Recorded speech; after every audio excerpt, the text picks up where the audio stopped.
Amigos, bienvenidos nuevamente a este espacio más allá de un titular, el espacio de usted para que participe siempre y esté unido con nosotros a través de UNE American Channel. Recuerde siempre enviarnos su mensaje, suscríbase a este canal, proponga ideas, desarrolle su creatividad con nosotros. Nosotros le abrimos la bandeja para que usted precisamente precise lo que tiene que precisar o niegue lo que tenga que negar, porque aquí lo que buscamos fundamentalmente es establecer ese diálogo de comunicación con ustedes, amigos. Más allá de un titular, bienvenidos, un saludo especial a nuestros colegas que siempre están con nosotros cada semana. Está nuestro decano del periodismo hispano en los Estados Unidos, el profesor Rafael Prieto Sarta. Profesor Sarta, Prieto Sarta. Bienvenido, profesor Prieto.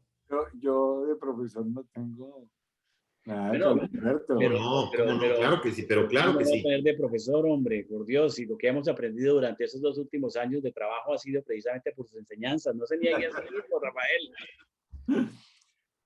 Y está con nosotros también nuestro querido colega Juan Chain, otro alumno suyo, profesor Prieto Sarta. Mira, dicen que los grandes hombres, que ojo, no es lo mismo grandes hombres que hombres grandes. Los grandes hombres, una de las grandes cualidades que tienen es precisamente la humildad y la modestia. Así es, mi querido profesor Rafael Prieto, de quien reconozco públicamente que cada jueves, querido Carlos, aprendemos. Claro. Mire, para hoy teníamos previsto hablar con el profesor Daniel Álvarez. Ustedes saben que él forma parte también de este equipo, un gran analista, un gran científico vinculado a la Universidad de la Florida International University. Desafortunadamente no va a estar acompañándonos hoy, pero me prometió que estará con nosotros la semana entrante el profesor Daniel Álvarez, una de las personas más escuchadas aquí en el sur de la Florida y uno de los mejores catedráticos que tenemos realmente en la universidad pública aquí en la Florida. Estará con nosotros la semana siguiente. Hoy vamos a desarrollar varios temas para que nuestra gente esté debidamente informada y también para que tomen sus propias conclusiones de lo que vamos a comentar. Vamos a hablar hoy de los enjuagues bucales.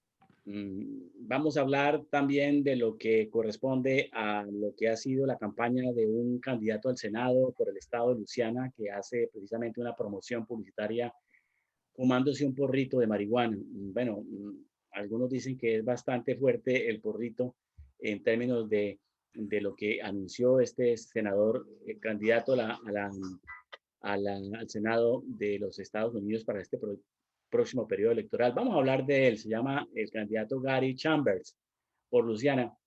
Y por supuesto, el año de trabajo que ha hecho el presidente Biden, donde le han llegado unas torrenciales críticas, algunas sin fundamento, duramente golpeado por parte de los opositores, en su línea general, los miembros del Partido Republicano. Pero el presidente Biden ha cumplido en parte su tarea, lleva un año apenas en su proceso y le queda, desde luego, unos temas y unas tareas bastante complejas y difíciles de aquí a su periodo que estará terminando en los próximos 3 años. Bueno, y estará con nosotros más adelante nuestra querida colega María Eduarda Fernández de Río de Janeiro, del Brasil, estará conectándose con nosotros. Ya me acabo de mandar un mensaje, vamos a ver si estará conectándose próximamente porque, por supuesto, ha tenido algunas dificultades de conexión y aquí la estamos de todas maneras esperando en este espacio de análisis y reflexión. Empecemos entonces por el tema de la campaña de publicidad que empieza ya a moverse fuertemente para las candidaturas del año entrante aquí en los Estados Unidos. Y sobre ese particular quisiera mencionar el caso de este candidato a ocupar un cargo importante al Senado Federal por parte del estado de Luisiana. Pues bien, se trata del senador Gary Chambers, es un hombre dedicado a su trabajo con las comunidades en Luisiana, y lanzó recientemente una campaña a través de sus redes sociales donde aparece sentado fumando su porrito, su cigarrillo de marihuana. Ese video que lanzó a través de sus redes digitales lo han visto cerca de más de 4 millones de personas. Y el anuncio comienza con un primer plano de este candidato demócrata, Chambers, encendiendo, por supuesto, ese cigarrillo gigante de marihuana, mientras un temporizador comienza en el fondo a contar su estrategia de campaña. Y lo que él busca fundamentalmente es poner en el debate público la manera como se está arrestando a las personas que están fumando marihuana aquí en los Estados Unidos y particularmente en su estado de Luisiana. Él dice que cada 37 segundos, dice este candidato al Senado, cada 37 segundos alguien es arrestado por posesión de marihuana y señala que más de 7 millones de personas o de estadounidenses han sido arrestados por delitos relacionados con la marihuana desde el 2010. Él insiste en que hay más arrestos hacia la comunidad afroamericana que hacia la comunidad anglo. Bueno, ahí ven ustedes este hecho significativo, Rafael, Juan. Se empieza a calentar este tema electoral y por supuesto vuelve otra vez al debate público el tema del consumo de la marihuana y eso seguramente va a ser tenido en cuenta para los propósitos de legalizarlo. En algunos estados ya están operando, desde luego, la marihuana o las esencias de aceite de marihuana que son tremendamente medicinales para aquellas personas que tienen problemas de epilepsia o situaciones de muscular y demás, ha dado unos resultados importantes. ¿Cómo ven ustedes este tema de las campañas ahora con esta estrategia que acaba de lanzar el candidato al Senado, Gary Chambers, por el estado de Luisiana aquí en los Estados Unidos? Juan. Bueno, mira, Carlos, yo en realidad no sé por qué tanta polémica con lo que tiene que ver con la legalización de la marihuana en los Estados Unidos. Digo, la realidad es que cada vez vemos que más estados legalizan la marihuana. Hoy por hoy no está comprobado científicamente o públicamente, no está comprobado que alguien se muera por fumar cigarrillos de marihuana. Ahora, respecto al cigarrillo del señor Chambers, que más que un porrito, yo diría que era un porrote y que era, yo creo que un porro estilo Bob Marley, porque yo lo vi, por lo menos yo lo vi tamaño gigante. Creo que, Algo así como un tabaco habanero. algo así como un habanero, exactamente.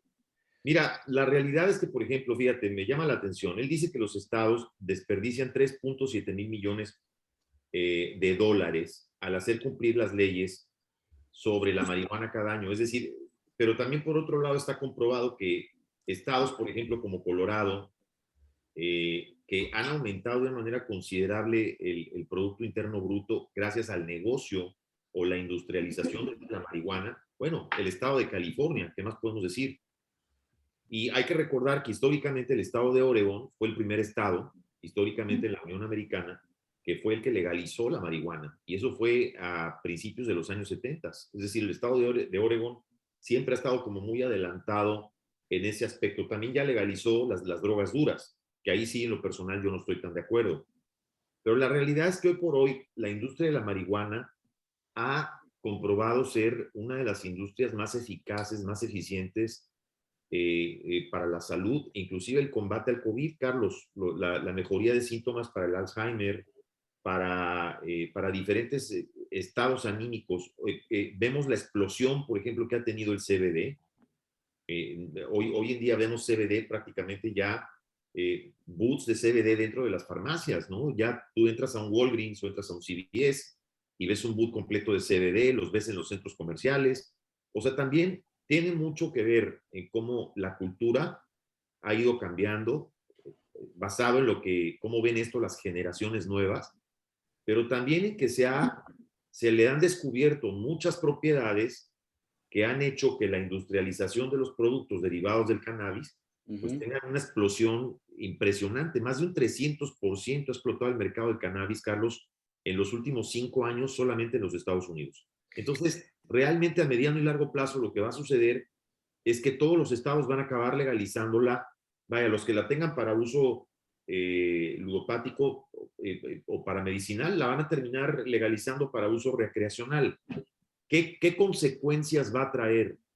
Posiblemente las mismas que trajo cuando se legalizó el alcohol, en donde tienen que crear una cultura y una información donde te tienen que decir que tienes que tomar con responsabilidad, que no puedes beber antes de conducir, que tiene que haber penalidades por los excesos de alcohol y seguramente las habrá por los excesos de marihuana. Es decir, una parte que tiene que ver con una transición generacional, pero también política y también científica. Y esa va a ser la industria ahora de proyección muy importante. Rafael, ¿qué piensa usted del porrito? Mira, aquí en Carolina del Norte, el año pasado se presentaron más de una docena de proyectos de ley para legalizar la marihuana.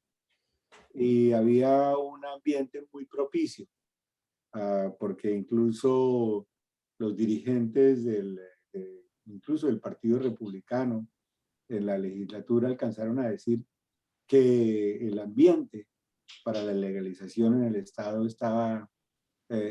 tenía una respuesta positiva.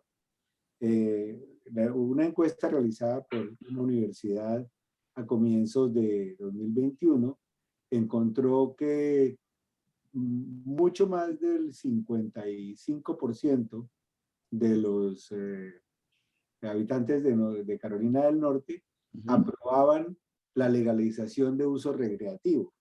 Y en lo que se refiere a uso medicinal, 73% estaban de acuerdo con la legalización. E infortunadamente para la gente que está a favor de la legalización, el único proyecto que avanzó muy sólidamente fue el de la legalización para uso medicinal. Sin embargo, no se resolvió durante ese periodo del 2021.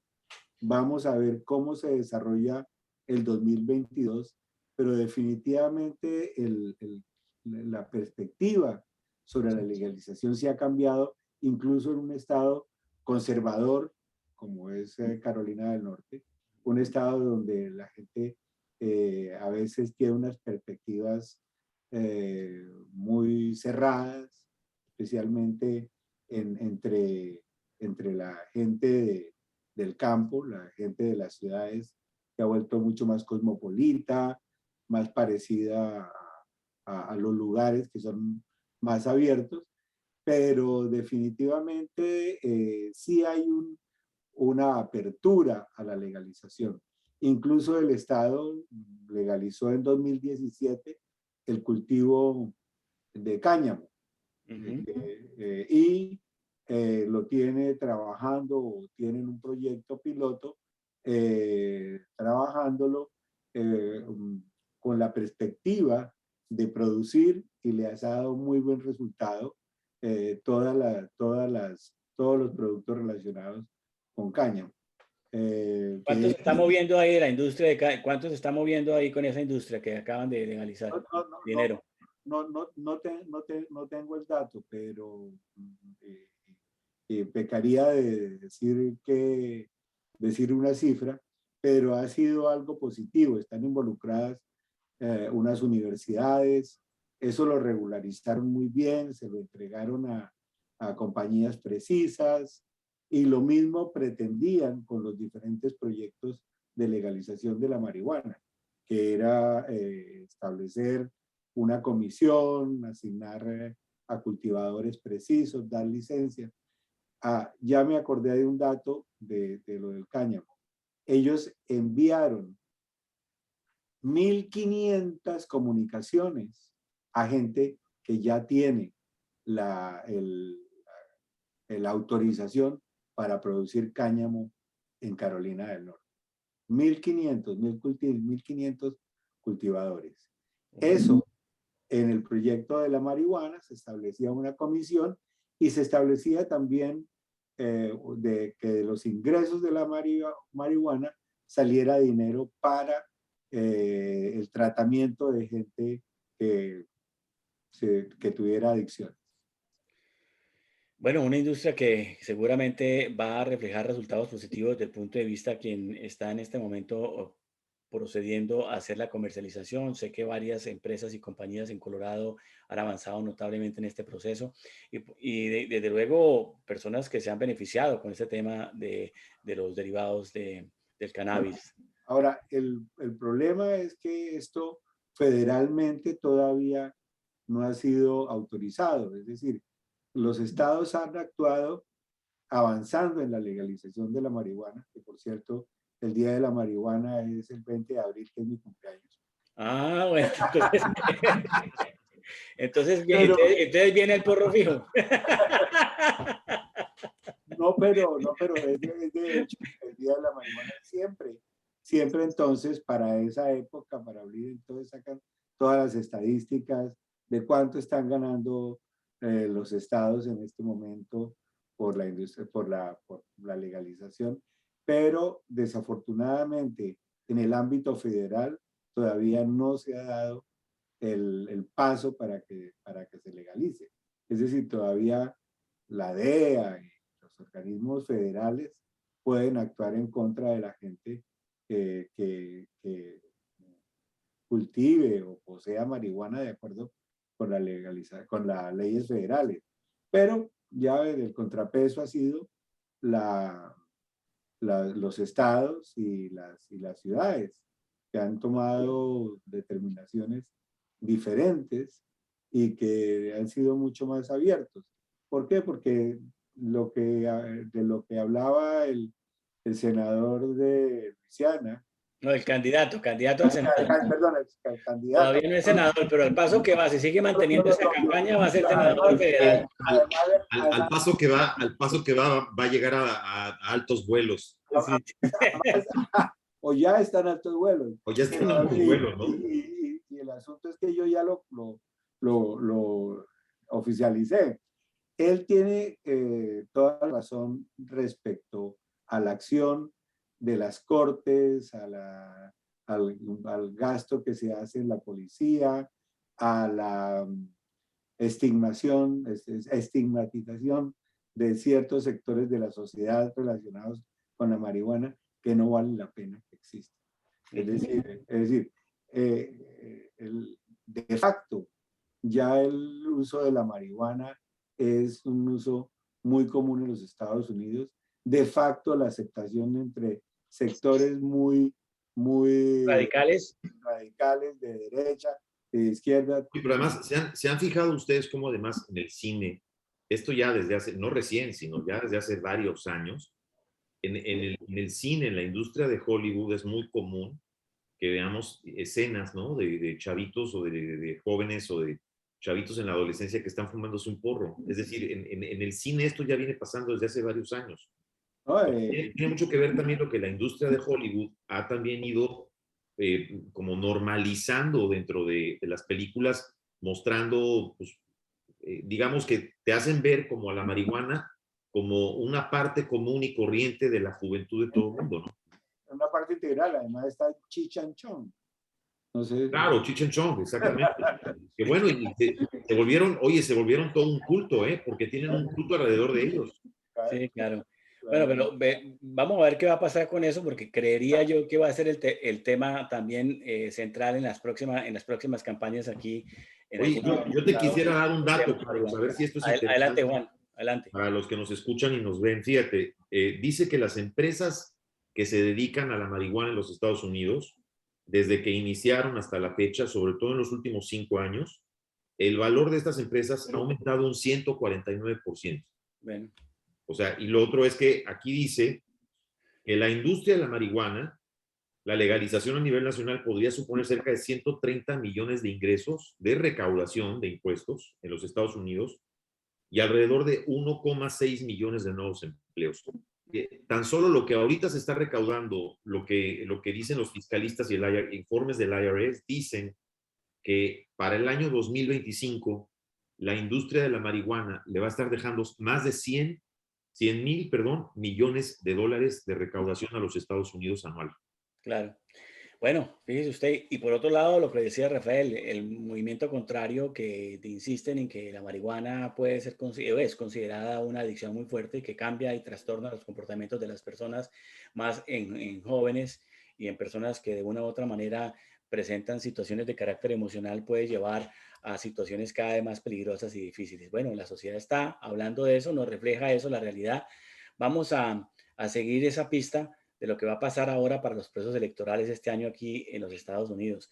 Pero también, por supuesto, el que fuma marihuana tendrá que enjuagarse la boca, ¿no? Porque el olor de marihuana también a algunos les gusta, a otros no les gusta. Fíjese, hago esta comparación porque hoy salió precisamente el tema de un enjuague bucal que es bioenjuague, lo llaman así del mundo, que fue investigado por un odontólogo colombiano, un rehabilitador oral que se llama Enrique Haddad Bechara de la ciudad de Barranquilla.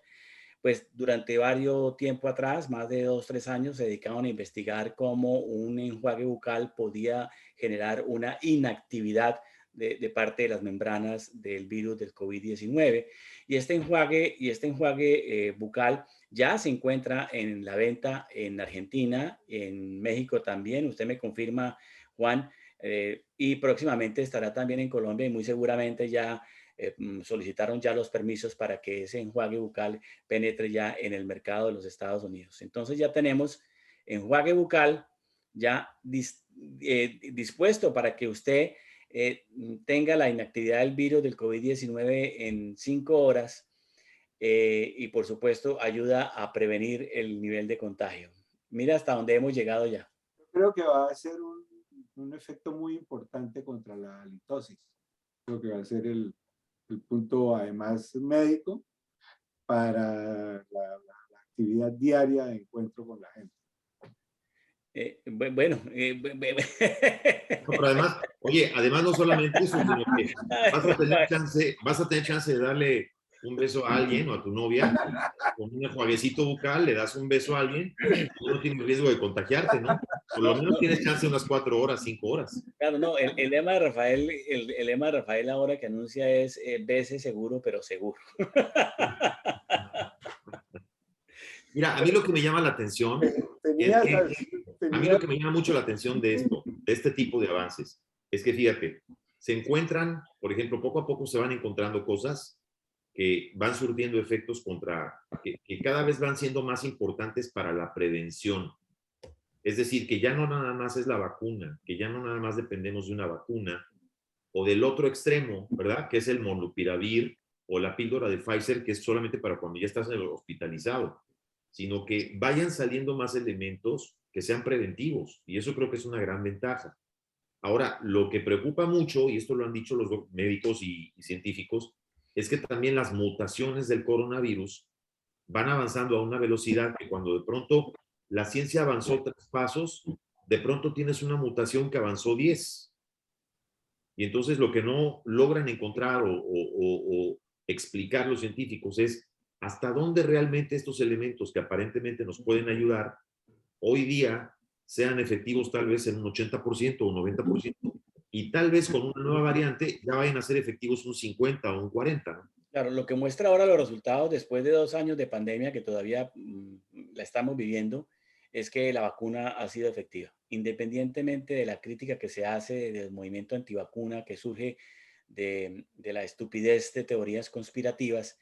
Las vacunas han sido altamente efectivas y ha prevenido que más gente se muera. Eso es una realidad. Sí. Querámoslo o no, las vacunas han funcionado y esto nos lleva también a pensar cómo la estrategia del presidente Biden ahora, en este año que cumple precisamente un aniversario de proceso de gobernar este país, le ha dado un punto positivo al presidente Biden en que se ha puesto a la cabeza de luchar contra el COVID-19.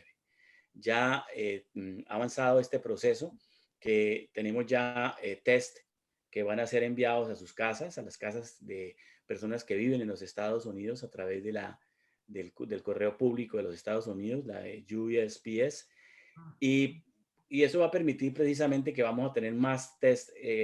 La gente puede probar mejor, puede hacer uso del test cuando se requiera.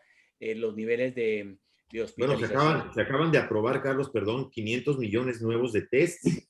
Es decir, Sí, ningún claro. país en el mundo ha repartido 1 billón de pruebas, con excepción de Estados Unidos. Yo creo que eso ha sido un gran acierto de la política de salud del presidente Biden. Tú sabes que yo he sido muy crítico también del presidente Biden, así como soy crítico del presidente Biden y así como fui crítico de Donald Trump y he criticado ciertas acciones de la administración de Biden.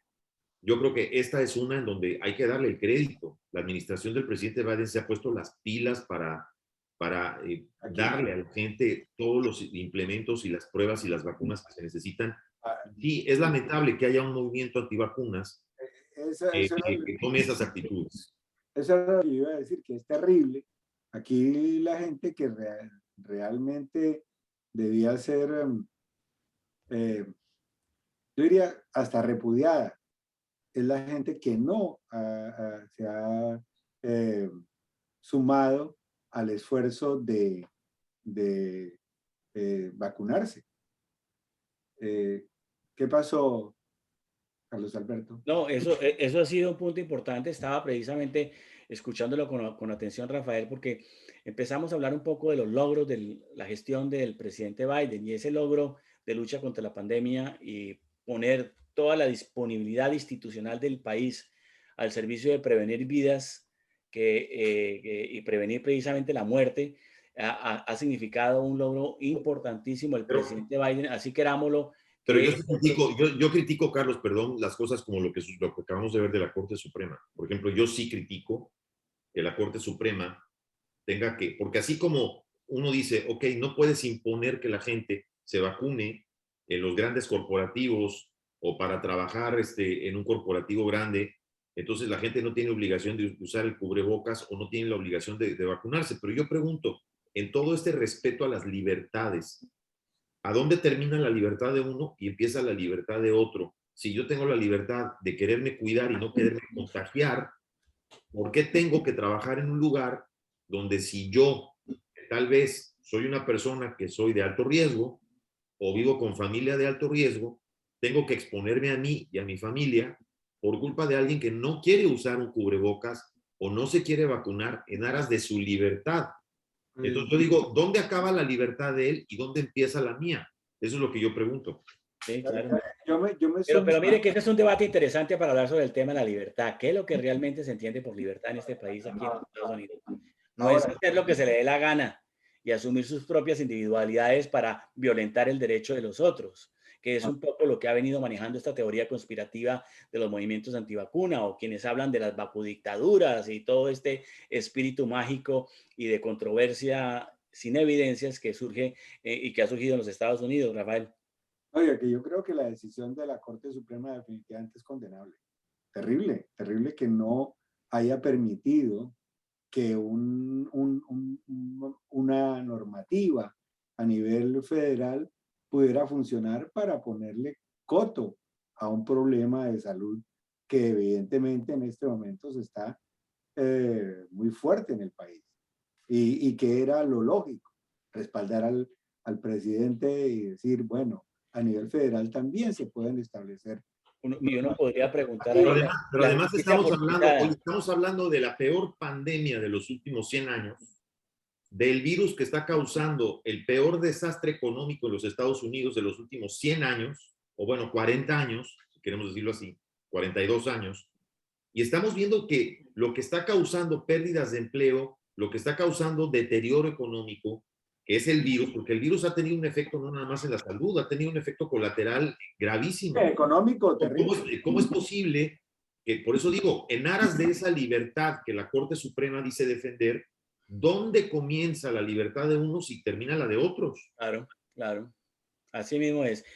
Otro logro importante del presidente Biden para después mirar un poco los fracasos también de lo que no ha completado o lo que no lo han dejado hacer en materia de gobernar este país de los Estados Unidos, porque su índice de popularidad ha ido cayendo casi al 42%. La gente no está aprobando la gestión del presidente Biden, pero podríamos destacar otro logro interesante en lo que tiene que ver con la recuperación de la economía y la manera como la gente ha venido a consumir más. Es decir, en estos datos que arroja el Instituto Estadístico de los Estados Unidos, voy a ponerlo acá en consideración, la Oficina de Estadísticas Laborales, está diciendo que entre enero y diciembre del año 2021, es decir, el año pasado, la tasa de desempleo en el país, en los Estados Unidos, se redujo de 6.4% a un 3.9%.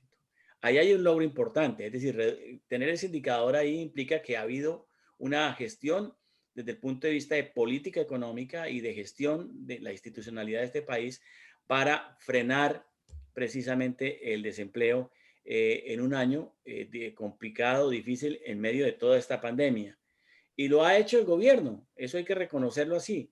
Igual, por supuesto, eso lleva a que los niveles de consumo han aumentado a través del estímulo que ha dado el gobierno desde el punto de vista económico para que la gente tenga más dólares en el bolsillo, pueda gastar más, consumir más y empezar a mover la producción y la economía del país en una sociedad de consumo.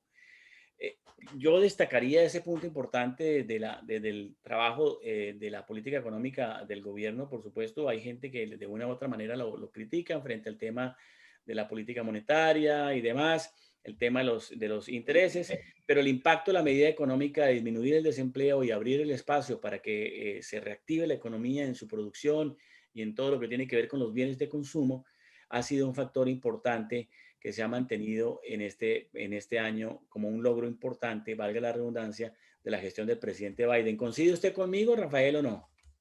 Mira, yo creo que la gestión económica en este momento, eh, desafortunadamente, la percepción es que los precios de los productos de uso común han subido, que ese mismo impulso que hizo Biden para el consumo se ha convertido en inflación, eh, realmente que los precios de la gasolina de una u otra forma han subido. Realmente la gestión económica está en este momento con un question mark, diríamos, con una interrogación de si definitivamente sus políticas y demás han estado acertadas y esto ha funcionado cuando hay esa percepción. Yo no estoy diciendo que sea la realidad. Por lo menos para mí, que yo no tengo hijos estudiando, yo no tengo una familia grande que alimentar, y nada de esas cosas, yo siento que a mí no me ha afectado el, el, el, la, el desempeño económico del presidente. A mí no se me ha cambiado la vida radicalmente. Bueno, los precios han subido en parte, dicen algunos, de entender esta lógica económica, porque a veces es compleja entender todo este mecanismo económico, pero en la medida en que, y es sencillo entenderlo, en la medida en que usted tiene dinero para consumir, pues por supuesto usted va a pedir más productos y los quienes producen los productos tendrán que invertir en mano de obra y tendrán que invertir en hacer más productos para poder vender más y darle precisamente la necesidad de que la gente pueda consumir. Ahora, el tema de la inflación, desde luego es preocupante ese indicador porque ha aumentado una inflación alta en los últimos 39 años, casi del 6.8%, como lo arroja los datos económicos reflejando esa realidad que puede darse, por supuesto, en una frustración para la gente en el país, pero de una u otra manera estos impases económicos se viven y hay que soportarlos en parte y segundo hay que corregirlos rápido porque... No, nuevamente, el problema no es siquiera de que realmente la economía estadounidense haya sufrido un cimbronazo, sino que ha habido una serie de factores como el problema de la cadena de distribución. La logística internacional. La logística internacional. Todas esas cosas se han sumado para que el desempeño económico del presidente se tenga la percepción acerca de que no ha sido un buen desempeño. No estoy diciendo que sea realidad, que haya sido erradas las políticas de Biden. Lo que estoy diciendo es que en este momento hay una percepción de que no se manejó bien esa área. ¿Qué puede mejorar el presidente Biden hacia el futuro, hablando de percepciones, Juan? Sí, siguiendo un poquito, Carlos, lo que dice Rafael. Mira, la afectación por la cadena de suministros, en este caso es la clave de todo. El problema de la cadena de suministros es, estamos viviendo una economía de posguerra. Ya veníamos de una economía de guerra, ahorita estamos viviendo una economía de posguerra. Esto ya se veía venir, ya los economistas ya lo habían previsto. Entonces, estamos viviendo, además, esto es a nivel global, hay que recordar que esto es a nivel global. ¿Qué es lo que está pasando? Lo que está pasando es que simplemente la cadena de producción que por las enfermedades, por el COVID, por la falta de personal, creó todos esos cuellos de botella, es lo que disparó en todos los precios de consumo y de servicios. Lo que me parece ignorante y me parece irresponsable, sumamente irresponsable, porque además yo aquí en Estados Unidos he escuchado los comentarios de que porque faltan ciertos productos en los anaqueles y en los Le echo la supermercados, culpa al presidente. de la farmacia, es por la culpa del socialismo, del presidente Biden, y que ya nos estamos volviendo Venezuela.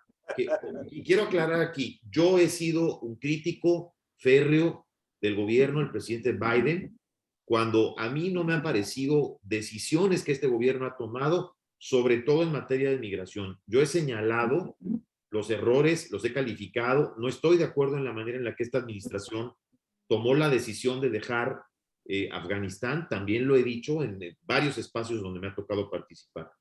Pero decir que un problema que es global, que está causado principalmente por la peor pandemia que hemos vivido en los últimos 70 años, que haya creado como resultado esta dificultad, este cuello de botella en la cadena de suministro, y decir que por la falta de productos estás viviendo en Venezuela y que Estados Unidos se va a vivir en Venezuela, me parece no solamente absurdo, me parece estúpido quien diga este tipo de comentarios. Me parece muy irresponsable la gente que dice este tipo de comentarios en redes, de una ignorancia total y absurda.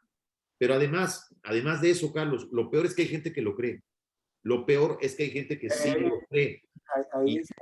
Entonces, esa gente que lo cree y esa gente que habla de esto, créanme, yo creo que nunca en su vida les ha tocado vivir en América Latina, o nunca han vivido en Venezuela, o nunca han vivido en los países donde cuando realmente te falta algo, pero te falta algo porque el régimen no te lo da, no te ha tocado vivir cuando un régimen que tiene dinero no le compra medicamentos a tus hijos porque le está mandando medicamentos o porque está mandándole dinero al régimen de Cuba. Eso es una crueldad. Eso es ser hijo de P mayúscula, perdón, para no decir otra cosa. Pero Estamos viviendo los rezagos de una sociedad estúpida. Pero esta gente que vive aquí, que desde la comodidad de su iPhone 12 o su iPhone 13 y en su cafecito del Starbucks se ponen a tuitear y se ponen a decir que ya somos Venezuela y que porque solamente faltan 2 alfileres en el CVS o en el Walgreens o les falta un suero que no encontraron, ya están diciendo que aquí ya vamos camino al socialismo, ya estamos en el socialismo, ya somos Venezuela. Estoy de acuerdo con ustedes. Es ridículo. Es totalmente irresponsable. Uno entra hoy en día a los almacenes y están repletos de toda clase de productos. De todo. De todo. Oye, por favor, tienen de todo. ¿Qué puede faltar, Rafael? Rafa, ¿qué puede faltar? Un frasco de aspirinas. Carajo, salte del Walgreens, crúzate la calle, vete al CVS y ahí lo vas a encontrar. Pero no me vengas a decir que el socialismo. A diferencia de los años pasados, donde el papel toalé escaseó. Bueno, para eso hubo papel toalé con imágenes muy especiales como para utilizarlo. Bueno, miren, ustedes, otro punto importante que quisiera destacar acá es la enorme frustración legislativa frente a los proyectos del presidente Biden. Le han frustrado su plan de infraestructura, una tonelada de recursos importantísimos de reactivar todo lo que es las vías, los puentes, la infraestructura tecnológica, ciudades y estados que todavía no tienen la posibilidad de unos acueductos altamente establecidos para purificación del agua, etcétera. Hay un fracaso, hay una frustración legislativa por parte del presidente Biden. Es decir, ya tenemos dos senadores, un hombre y una mujer, que rechazan las políticas, las políticas de los proyectos, más los proyectos del presidente Biden, y que están siendo realmente un bloqueo a la rueda del progreso, digámoslo así, en esta materia. Sí, Rafael. A ver, yo creo que para aclarar, en la primera parte del plan de infraestructura que contempla el arreglo de los puentes, lo de los acueductos y todo esto, sí fue aprobado. Y fue aprobado con el apoyo republicano. La primera parte del plan de infraestructura. Lo que no funcionó y que no ha funcionado por culpa de la senadora Kristen Sinema de Arizona. Y del senador Machín.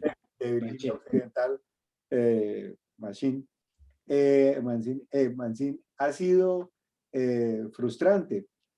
Biden, cuando entró a la presidencia, se esperaba de él que simplemente ajustara las cosas en el país y se resolvieran como para pasar la página de ese desastroso gobierno de Donald Trump.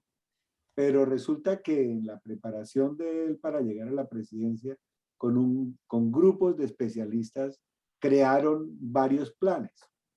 Y uno de sus planes era convertirse en el Franklin Delano Roosevelt. Después, cuando el presidente Roosevelt, con su política del nuevo trato, del New Deal, arregla la economía del país y con la misma inversión de gobierno, de inversión en los planes del gobierno, y de un desastre que fue esa época de la Gran Depresión, el país sale adelante con Franklin Delano Roosevelt. Pero él no tenía filibuster ni nada de esas cosas. Él ganó los proyectos en el Congreso por mayoría simple. Quería convertirse en eso y en este momento esos dos senadores le están impidiendo realizar la segunda parte de ese plan de infraestructura, que es el plan de inversión social. Bueno, recordemos ese punto del plan de infraestructura, Rafael, para ir precisos en los temas. 2021 el presidente presenta la propuesta de proyecto legislativo por un valor de 3.5 billones de dólares. Luego lo reduce a establecer la negociación con el Congreso a 2.2 billones, que fue el proyecto aprobado en la Cámara de Representantes por ese valor, 2.2. Lo que está en juego ahora es lo que tiene que ver con el tema de carácter social. Sí, pero en ese proyecto van muchas cosas. En ese proyecto van parte del complemento de construcciones y demás de inversiones. Ahí está el proyecto de inmigración, ahí está el proyecto de ajustar los problemas del medio ambiente. Ahí están un montón de cosas que no las están pasando precisamente estos dos senadores, porque se han opuesto a adoptar la mayoría simple para ganar. Claro, pero no han dado unos argumentos contundentes estos dos senadores, la senadora de Sinema de Arizona y el senador. Es como si estuvieras trabajando para ti cuando tienes que resolver con 50 personas, 2 personas que pertenecieran al Partido Republicano. Sí, es lamentable que se está dando de acuerdo. Biden quería ser el Eisenhower que triunfó con el plan de carreteras y todas estas cosas, y que afortunadamente, eso sí, más o menos lo está logrando. Biden quiso ser el Ronald Reagan de este nuevo siglo, y ahí lo tienen varado esos dos senadores. Sus planes fueron... ¿Cómo resolver eso? ¿Cómo resolver eso? La única forma sería tal vez que Biden pudiera conseguir apoyo de republicanos que estén de acuerdo con hacer grandes cambios en este país, Y donde la inversión vaya para los estados donde ellos representan. Por supuesto, ahí. No solamente eso, es que no, es decir, los planes de Biden son de carácter integral, ¿vale? Que benefician a todos los estados, que benefician al país de todas las maneras.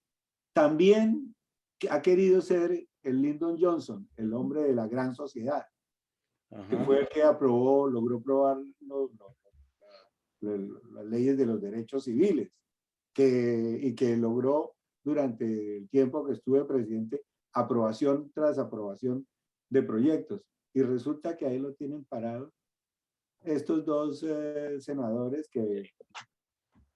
Lo tienen en un estado de jaque. No, terrible, porque es paralizar el resto de la agenda. Sí, claro, claro. Es decir, y al paralizar, si él no obtiene esos triunfos legislativos, no hay argumentos para pelear las elecciones este año. Este año, claro. Y si no hay argumentos para pelear las elecciones este año, lo más probable es que el control republicano sí sea definitivo y los otros 3 años nos las pasemos sin aprobación de nada de lo propuesto por el Ejecutivo. Bueno, en política todo puede cambiar y todo puede girar en cualquier momento. La política es dinámica, no es una política estática. Aquí puede surgir cualquier circunstancia de carácter internacional. Por ejemplo, el presidente Biden me parece, ha vuelto a recuperar la imagen de los Estados Unidos en lo que tiene que ver con el Acuerdo de París, la lucha contra el cambio climático. Ha vuelto a pensar en Estados Unidos en términos de volver a recuperar esa imagen institucional que estaba perdida en las administraciones pasadas, la última administración. En la administración pasada. Pues en la administración pasada, de acuerdo. Entonces, me parece que hay en la materia internacional ha habido avances grandísimos. El problema que nos hemos enfrentado en este momento es que tenemos la posibilidad de una invasión de Rusia a Ucrania. Y tenemos también la inminente amenaza de China con Taiwán, una de las regiones más importantes donde está la producción de chips, el mayor productor de chips, en donde los Estados Unidos compran y traen este tipo de productos, y muchos de los sectores de tecnología y de industria automotriz están parados ahora. Esos dos frentes son terribles, son terribles. Y ¿usted sí cree que Putin invada a Ucrania? 170.000 hombres hoy en la frontera. Ya ha movido los batallones de aire, de tierra, es decir, está prácticamente ególatra ruso que quiere ser el gran líder del mundo, generando una propuesta de guerra ya. Mira, para Rusia y China, que son países que son prácticamente, Rusia es una dictadura de Putin y China es una dictadura por parte del Partido Comunista, ellos tienen una perspectiva que va más allá de lo que se puede conversar hoy en día con sensatez sobre lo que es la política internacional. ¿Qué interés tiene Rusia en Ucrania? Se dice, o por lo menos la leyenda de la historia dice que Rusia, como tal como lo conocemos, como país, nace en Kiev. Y que esa parte de esa área del mundo ha tenido históricamente una conexión directa con Moscú. Para los chinos, ¿qué representa Taiwán? Para los chinos, Taiwán representa, como también lo dicen del Tíbet, que es parte integral de China, integral de China. Y el plan eterno del Partido Comunista Chino es tomar control de ese país que progresó más aceleradamente que la misma China, sin ser parte del área bajo la dirección Beijing o Pekín, como le decíamos.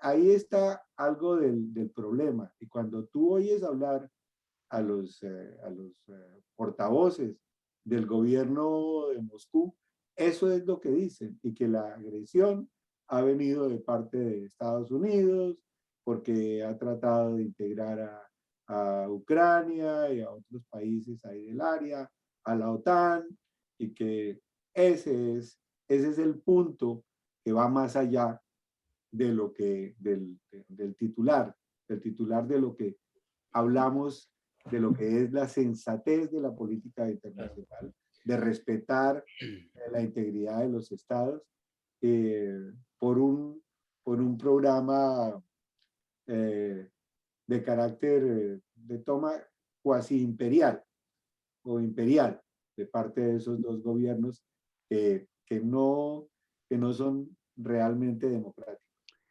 Algunas pinceladas importantes que hemos dado en este espacio, de más allá de un titular, para contarles a ustedes lo último que ha venido aconteciendo frente a temas de vital importancia. Seguimos el rastro en lo que tiene que ver con lo que viene después ahora, con la estrategia y la puesta en marcha de lo que puede ser un camino de guerra, puede llamarse así, o un camino hacia el buen entendimiento y la diplomacia en materia de la relación entre Estados Unidos y Rusia, ahora que se empiezan a mover los tanques y los aviones de guerra. China en su proceso económico de desaceleración cada vez más fuerte. Eso va a tener implicaciones también para el tema de la política interna en los Estados Unidos. Y por supuesto el tema del COVID-19 ahora, que sigue todavía siendo uno de los temas importantes en este ejercicio. Nos quedan otros temas que, Rafael, seguramente vamos a estarlos tratando más adelante, como es el caso de la reforma migratoria, que también es otra frustración hasta este momento, y lo que tiene que ver con el derecho al voto también, la manera como se ha venido procesando proyectos de ley, aprobados algunos de ellos para restringir que la gente no vote en determinados tipos de estados, al cual el presidente Biden ha estado muy empeñado en que la democracia no se puede derrumbar, hay que fortalecer la democracia, y por supuesto la democracia se construye a través del voto y la sensibilidad y la conciencia de la gente. Terminamos este espacio más allá de un titular, Rafael. Finalmente, ¿qué ibas a decir? No, me iba a referir a un aspecto de la ley del voto, pero eso es una discusión de largo aliento y no... Vamos a darle, mire, propongámosle ese tema al profesor Daniel Álvarez de la FIU, de la Florida International University, para que trabajemos ese tema. Por lo pronto, hemos terminado nuestro espacio de más allá de un titular. Mire, Rafael, quiero que usted recuerde esta frase para despedirnos ya. Lo dijo precisamente un escritor irlandés que usted lo debe conocer. Si no, pues lo va a conocer a partir de ahora, después de que cerremos nuestro espacio. Usted, como es un buen internauta, irá hacia la consulta total y absoluta. Dice este escritor irlandés que se llama George Bernard, dice que la democracia sustituye el nombramiento hecho por una minoría corrompida por la elección hecha merced a una mayoría incompetente. Ojo a esa frase, ojo a esa frase. Ahí la dejamos ahí en stand-by para que usted la analice la próxima semana. Se la repito para cerrar la frase, cerrar nuestro programa más allá de un titular. La democracia sustituye el nombramiento hecho por una minoría corrompida por la elección hecha merced a una mayoría incompetente, dice este escritor irlandés George Bernard. Amigos, gracias por estar con nosotros. Suscríbanse al canal, nos interesa mucho recibir sus propuestas, sus recomendaciones. Seguimos adelante. Hasta pronto.